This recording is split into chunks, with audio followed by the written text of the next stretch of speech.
Hi, I'm Alex Mozed. You're here on Winner Take All, where we talk about the constant struggle between big tech monopolies and the large traditional enterprises.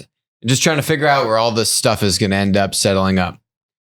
So, to that extent, on the side of big tech monopolies, Zuckerberg is in a not so pretty place today. Oh, Zucky. And basically, joined by Nick Johnson, co-author with me on the book. Basically, what seems to have happened is one of Facebook's employees, they do these kind of weekly town halls. And so they were asking Zuckerberg about the upcoming elections in the United States. And so someone was recording Zuckerberg. And so we've got those recordings, and we're going to play them for you right now. Like Elizabeth Warren, who thinks that the right answer is to break up the companies. If she gets elected president, then I would bet that we will have a legal challenge, and I would bet that we will win the legal challenge. Does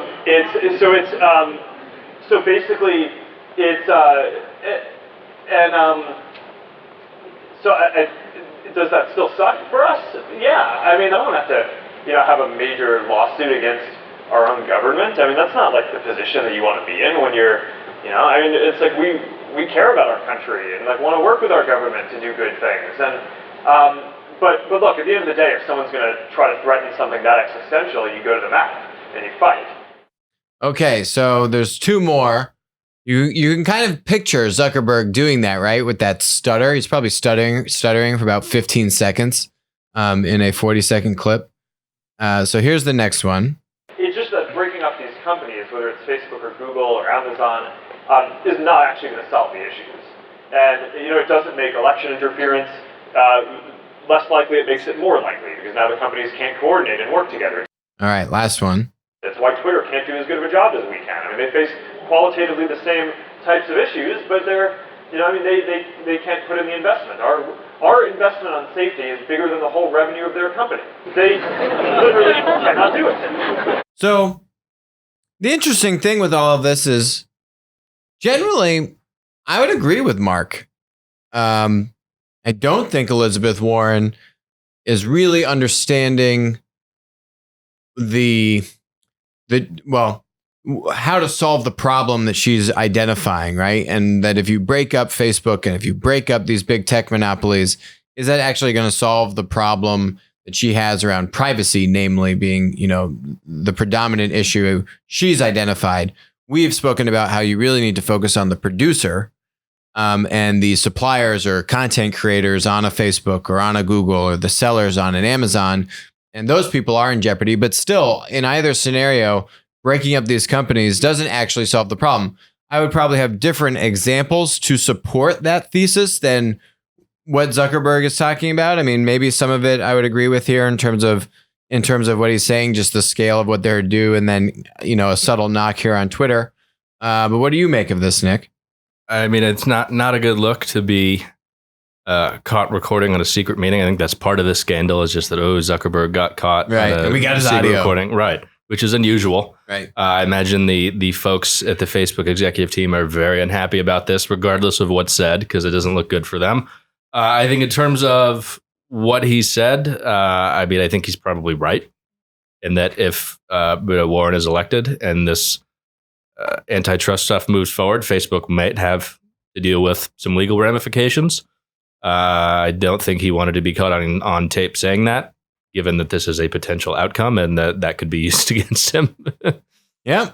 No, it's not a good look for him to be, especially kind of naming Warren and these kinds of things. But it's interesting. When you have these political environments in many companies these days, certainly the large tech monopolies, certainly Silicon Valley skews heavily to the left side of the political spectrum.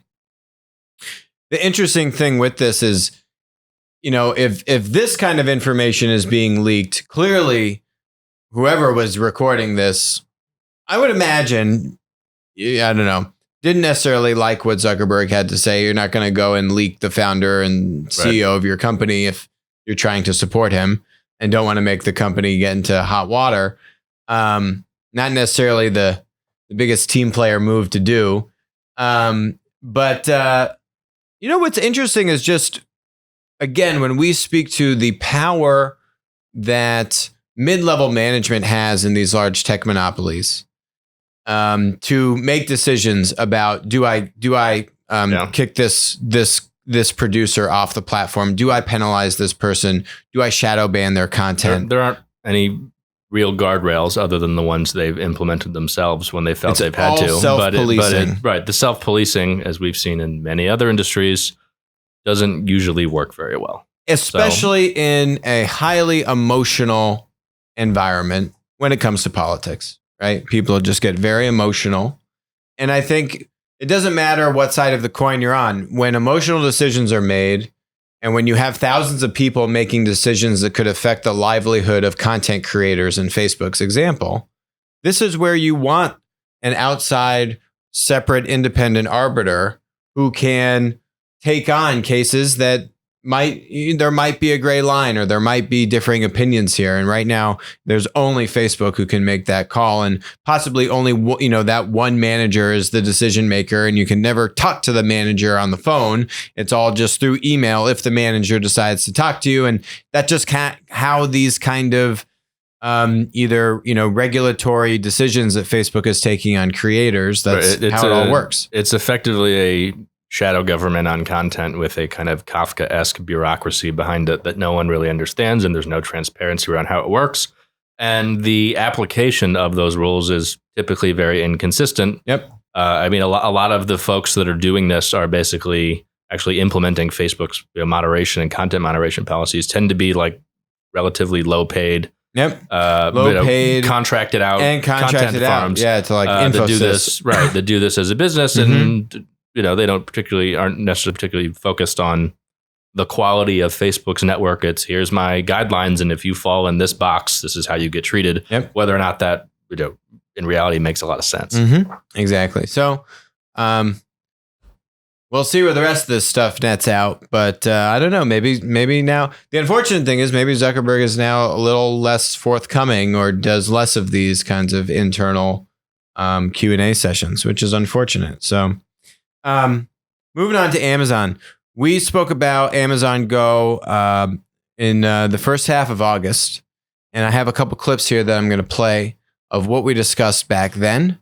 And basically, you could say we kind of have a magic ball here on Winner Take All, and you're going to see for yourself. What has been reported is that Amazon is now approaching certain retailers to license this technology. This is the last piece of data that Amazon doesn't have access to, but if I don't have a competitive solution, I'm going to be in big trouble. Let's talk about Amazon Go. Amazon Go has been out for a few years now, cashierless. I have cameras in the ceiling. They watch you. You pick something off the shelf.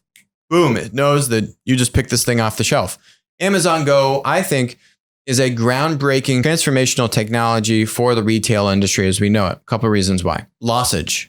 Especially in food and grocery in these industries. I think most grocery stores expect like a 3% lossage rate, which is basically theft and stuff goes bad, right? I take some produce off the shelf. I don't put it back into a refrigerated area in the store, but I don't buy it. That food goes bad. I got to throw it out. So there's all these kinds of, that was really just kind of a logistics and operational thing.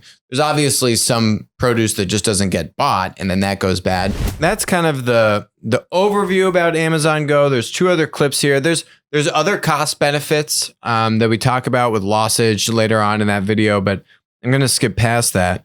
There's a couple other clips here I'm going to show to separately highlight some points. So now they're approaching some retailers off the record and saying, hey, would you want to license this technology? And the retailers are saying, oh my God, I don't know what to do because this is the last piece of data that Amazon doesn't have access to. What am I selling in my store? But if I don't have a competitive solution, I'm going to be in big trouble because eventually consumers are going to want this experience. Right. Consumers are going to want the experience, A, and B, look at what it does to the economics of my store. Also, if you sell clothes, lots of lossage through theft for clothes. Big expense for clothing retailers. So pretty big deal. There's reports that Microsoft is developing an Amazon Go competitor. That was from last year. PayPal, I think, is developing an Amazon Go competitor. Why aren't Visa, MasterCard, and Amex developing an Amazon Go competitor. You know, when I think about, and they're also platform companies. To me, those are the players that should really be in the space. Those are the players that should A, see this as a threat, and B, have the relationships with the retailers and really have an ecosystem approach where they integrate with a lot of different vendors. I would say I'd be surprised if they haven't thought about it. And I would guess that they have. I think that they might not be ready to take it public the way Amazon Go has. So Amazon certainly has an advantage. Today, or end of day yesterday, it was announced that Amazon is in talks to bring its cashierless Go technology to airports and movie theaters. Oh boy. Oh boy, oh boy, oh boy. And basically the terms of this are saying that they want a cut of the revenue. Basically, they want a rev share with these retailers. Right. So they would take a percentage of the transaction, not unlike the big payments platforms do today. I imagine the goal for Amazon with this technology would be eventually to replace those. I think initially you would probably have them work so your Amex card or your MasterCard would go into the app or whatever you use to check into the Amazon Go technology store. That's probably going to go away eventually, right? If Amazon owns your online shopping, which they own about half of, if you're the average American today, and then they start to get into all these retail locations, they don't need a lot of those companies anymore. They can just do it themselves. They have all the customers. So I'm very worried if I'm a big payments company. Oh, if you're a big payments company, if you're a retailer, where are, as we said in that video, where are the Visa, MasterCard, Amex? Where are, the PayPals? We've mentioned other companies, right? Microsoft and other. I mean, it is just astounding to me that Amazon is able to get this far along. They have 16 stores that have already been operating with the Go technology. Separate from this announcement, they're also planning to roll out cashierless grocery stores, separate from Whole Foods, right. Separately branded cashierless grocery stores, which is exactly what we were talking about August 13th in that previous clip that I was just showing. There was an announcement, I think, today where they're moving ahead on a lease with a big store in Los Angeles, and the momentum is getting on those grocery stores too. I think the big thing here is while some of these payments competitors, they have pilots and this kind of stuff, so they've announced and they're working on, but no one really has an active product in the market that's competitive with Amazon Go. And Amazon has a huge head start on this. And if they get into the market and start operating in these stores in the next 12 months, it's going to be hard to catch up. It's going to be hard to catch up, and these retailers need a partner badly. And no one's stepping up to the plate. I mean, it just imagine the world where you have retailers partnering with Amazon, giving them all of their technology to process their inventory and their payments. They don't want to do this, folks. This is a great example of the incumbents failing to innovate, knowing that this was happening. The stores have been out there. I mean, look, to be honest with you, August 13th video, we said we have reports that Amazon is, having these conversations. We didn't have reports. It was just logic. We knew that Amazon has this technology. They don't want to go to other retailers. Let's put two and two together here. And we've been talking about this for many, many, many months, that they've been going out there and do this. This is the first report, this article today on September 30th. Publicly. This is the first public report. We had heard some murmurings off the record, but there was no actual report back August 13th. It was really us kind of hearing things through the grapevine and putting things together that Amazon doesn't want to own every single piece of inventory. It's not the platform way. This is the platform way. I don't think they want to be Forever 21. Right. Or get into the fashion retail space and own a bunch of stores and have retail footprint across the US.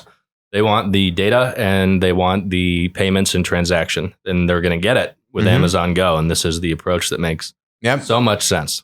It's great. I mean, good for them. We've spoken a lot about TikTok. Probably some of you are TikTok users. TikTok's owner is ByteDance. It's the largest private company in the world, or at least largest private tech company in the world. Not private tech company.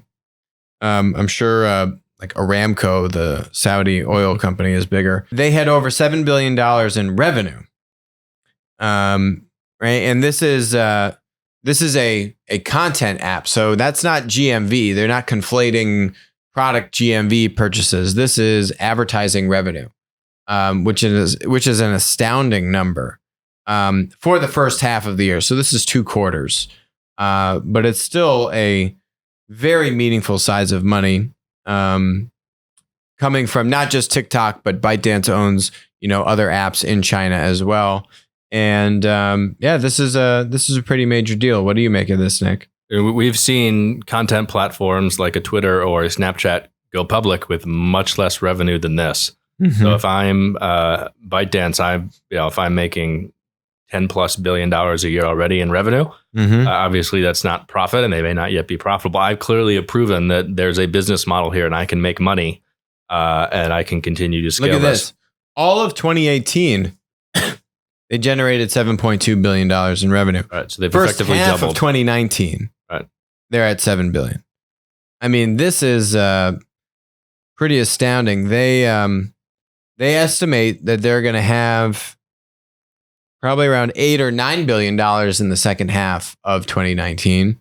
So I don't know. You're at $15-16 billion in revenue. You're actually more than doubling a $7 billion top line revenue number from 2018 going into 2019. Right. I mean, this would is already be one substantial. of the biggest content platform businesses in the world, up there with a YouTube, Google, and a Facebook. And I think it's and they also have a big presence in the West with TikTok. So if I'm not just the big companies like a WeChat in China and a Tencent, but if I'm Facebook and Google, I'm worried, particularly because TikTok users are young users, the very kind of folks that those competing content platforms might be struggling. I know we know in Facebook's case, struggling to attract. I'm worried about my future if this company is growing so quickly and making money on an audience that I don't have. Mm-hmm. And now they're saying it. So ByteDance has entered platform conglomerate status. Right. They have TikTok, which is primarily outside of China, and then they have kind of a somewhat similar app in China. Right. Both content models, so I would say it's not necessarily kind of the overlapping platform conglomerate status that we talk about, but this is, right? So Lark is an example, which is a kind of work collaboration platform. They've got a big news platform in China as well. News platform. They're getting into linear music streaming apps. So you can see this business now cascading other platform types. It's not just other content platforms like TikTok. It's like this collaboration platform model, other platforms, platform types that they're stacking on top of each other. So look, it's platform conglomerate. They're like 130x revenue growth on a $7 billion baseline revenue. This company is blowing up. So it's going to be fun to watch them and see if they do a direct listing and where they go, where they list the company. So the last thing here is Twitter has basically freaked out today because tech Twitter, and it's honestly a waste of time. So many people. They spend so much time writing these articles and tweets. What are they doing? They're saving face. Why are they saving face? Because the bubble popped. WeWork, and I think we're going to see then some other companies here have underperformed after going public or trying to go public. So Endeavor, which is Ari Emanuel's company, kind of like the largest talent agency, and then now they own UFC fighting rights, and it's like a media kind of talent agency thing. Had a tech spin on it. They postponed their IPO. Peloton went public. Not kind of. What did they say? They had platform in their S1 like 98 times. We were looking at that. They're down, I don't know, 5 or 10% after IPOing this week.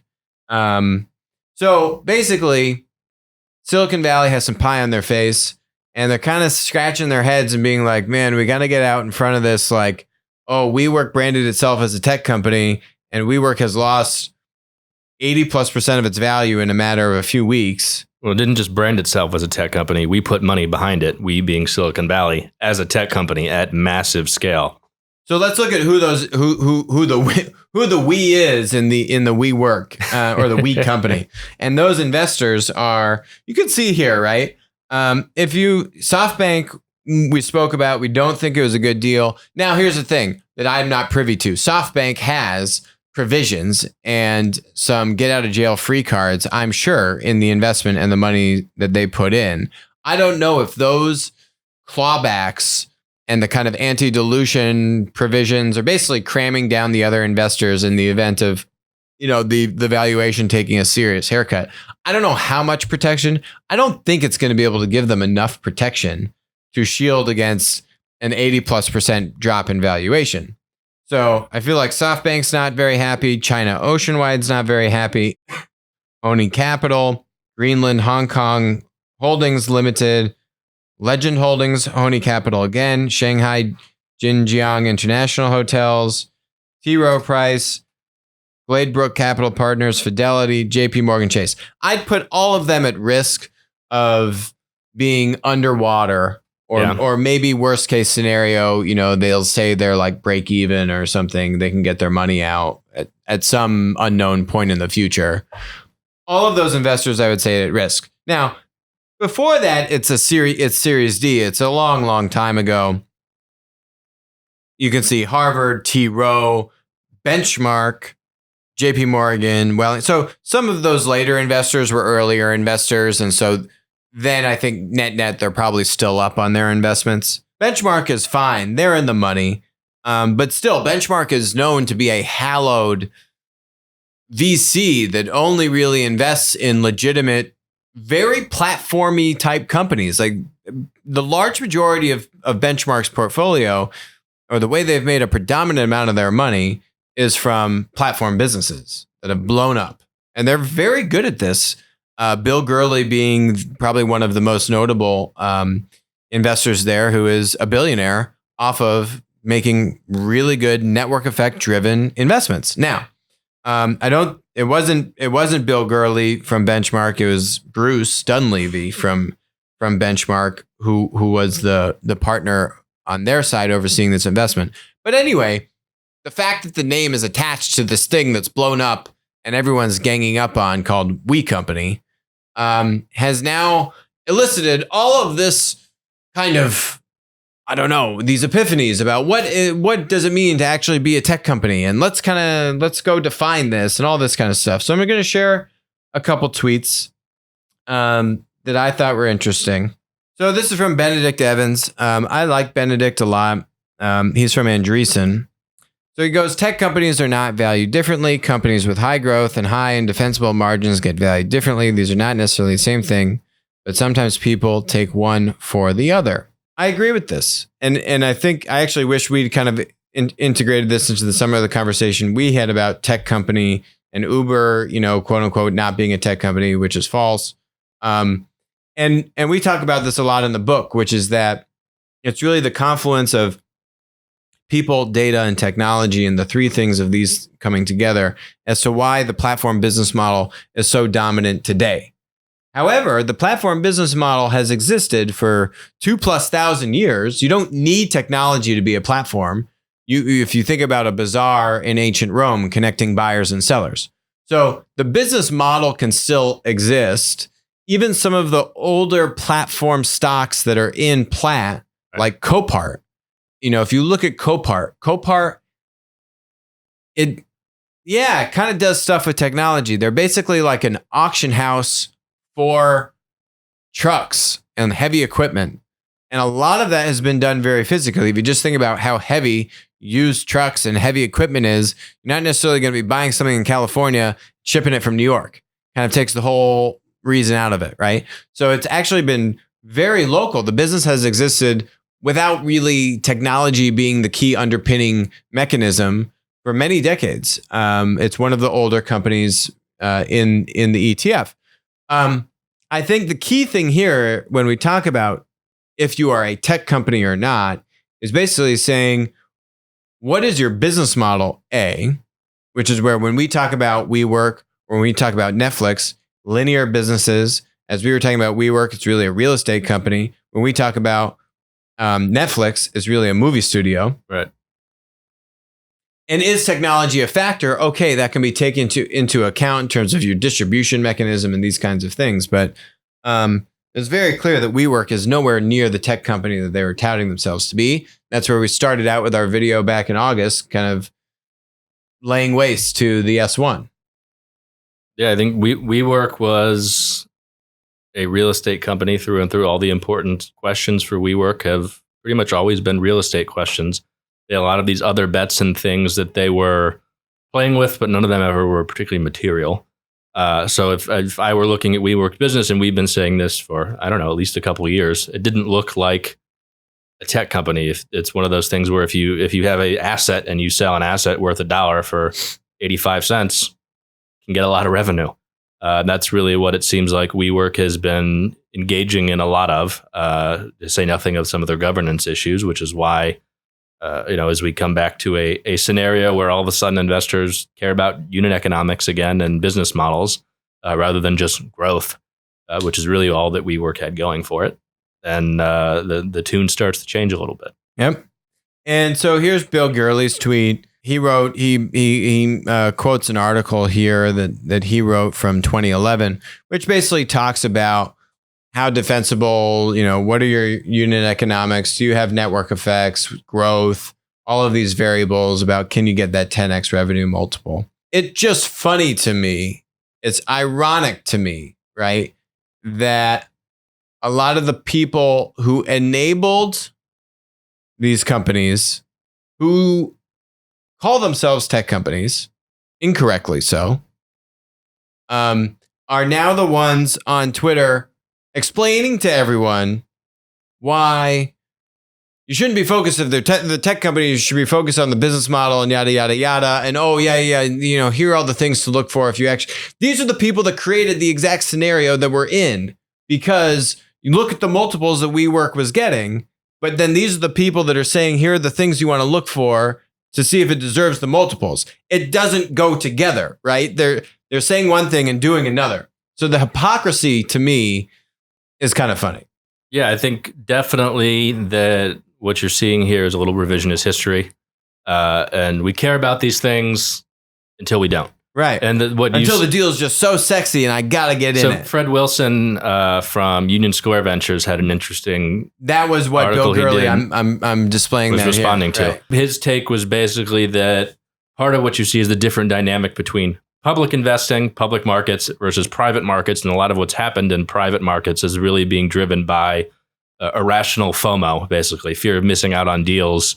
The next big thing, you don't want to miss the next Airbnb, whatever. So that you have a little bit of irrational investing happening that really aren't tied to unit economics. It's really tied to opportunity. And a lot of the leverage stays with the company raising money and the founder.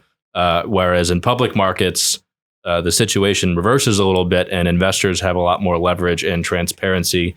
And it tends to be a little bit more rational because it's not a handful of people doing the investing. It's a much more dispersed, crowdsourced kind of wisdom that is looking at these companies and saying, does this make sense or not? Exactly. I think Fred Wilson hit it on the head. And I'm not necessarily saying that a Union Square, which is what Fred started and runs, a Benchmark, or an Andreessen, those are the three folks, Benedict from Andreessen, Bill from Benchmark, are the hypocrites that I'm speaking to.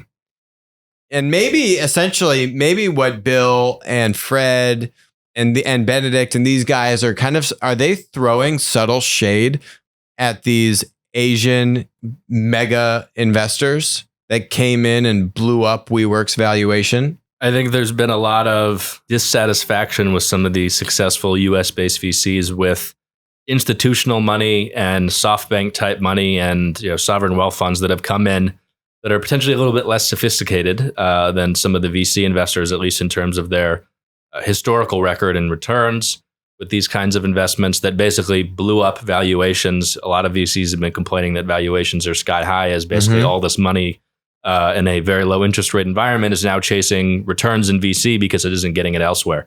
So the market dynamic has definitely changed, and that's a part of it. And there might be some pretty solid subtweeting going on here. Yeah, the Series F, they raised $690 million. This was in November of 2016. The G was $4.4 billion. I think they're, I mean, this is basically Japan and China. I think these US VCs, who by the way have operations in China, are definitely throwing shade at these folks. I don't know how those folks read Bill Gurley and Fred Wilson's and Benedict Evans' tweets saying, this is what you want to look at when you value companies to figure out if you deserve to pay them these crazy multiples. Well, and you're right. And you and if you just put in the $4.4 billion in 2017 into WeWork, and then you read those tweets, and they got in early, so they've got their money. Notice that some of these investors didn't re-up their investment in later rounds. Yeah, they're in when the valuations got crazy. Right, Benchmark's in 2012. Benchmark's got it. Benchmark's doing just fine in WeWork. Right, but even though they probably paid the multiple, they probably did definitely pay much higher multiples than if they were strictly following their investment guidelines. Right. But it still worked for them. Right. But if I'm Benchmark and I think the economics of this deal still makes sense, and I think WeWork is still, the valuation makes sense, I follow on that investment and I double down on my wins. If I don't, because the late stage valuations get kind of crazy and a little too rich for me, then I don't, which is what happened. So I think Benchmark, as you're saying, probably did okay on this. Yeah. I think they would have liked to done better if the valuation hadn't blown up the way it did. And I think the people that are left kind of holding their hat are some of the other folks at the top of that list that you showed. They're definitely not happy to read these guys' tweets today. And then look at the value of the 4 billion, 5 billion, whatever, some of this more. Basically all in about probably $10 billion into WeWork, and then look at what that's worth on paper today. So few interesting dynamics going on. I'm sure some not so very happy emails going on behind the scenes as well. I think the implications for this in terms of how it plays out will be, does this affect basically how investing in VC market take shape over the next few years? Does these implications of we've had this kind of cycle of all these big companies hugely successful, in some cases going public. Now we've seen how the public market is valuing these, and we have some basically positive proof of what the economics look like. Does that change then some of the early stage investments, or particularly the mid stage, which has gotten very fat in terms of the money flowing into it, the mid to late stage investments? Is that going to change over the next few years? I think it might. Yeah, it's a good point. Certainly for the non-platform companies clearly are having a much tougher time. Uber and Lyft are having a tough time. I think they'll be fine. I just think the markets are having a tough time grappling with the losses that they're posting, even though they have strong growth. And I think the defensibility, the network effects, the dynamics there, are legitimate. And I think we'll let that business get to certainly a break even and a point of profitability. But yeah, interesting insights. Well, that's it for us today on Winner Take All. Thanks for joining us, and we'll talk to you tomorrow.